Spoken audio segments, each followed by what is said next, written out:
ভিউটা দেখছেন, একদম অসাধারণ ভিউ। আর চাই কিনারের পরিবেশ তো দেখতেছি কি তোমার, একদম দুই সাইডে একদম সমুদ্র, আর মাঝখানে আমরা। আশেপাশে পাহাড় অনেক দূরে, কাছাকাছি কোনো পাহাড় নাই। আর এটা হইলো গিয়ে কর্ণফুলী এক্সপ্রেস। এখন আমরা যাইতেছি সেন্ট মার্টিন।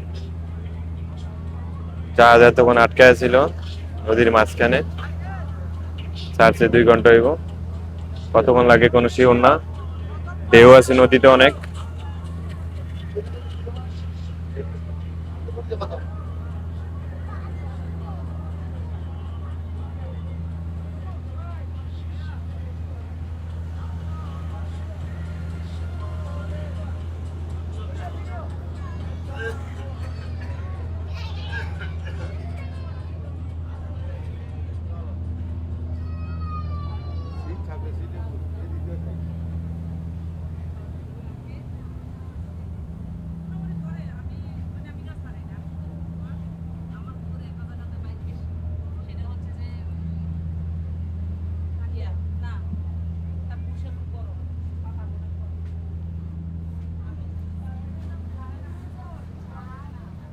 অনেক সুন্দর একটা ওয়েদার, অনেক সুন্দর।